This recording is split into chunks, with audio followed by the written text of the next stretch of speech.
Have you ever wondered how you could help the fire service of Onslow County? One way is installing free smoke alarms through the American Red Cross. Volunteering just that little bit of time could not only save homes, but countless lives. I know when I'm hearing, and I go searching around, because you could have a fire getting started and not really know where it is until it really shows itself. I've never seen the Red Cross come around and install the alarm for you. I mean, they come and talk to you, but not install the alarms.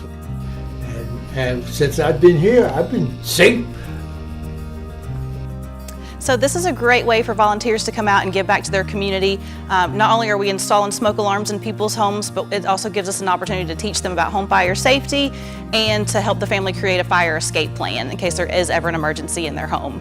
Help us install these working smoke alarms by volunteering today.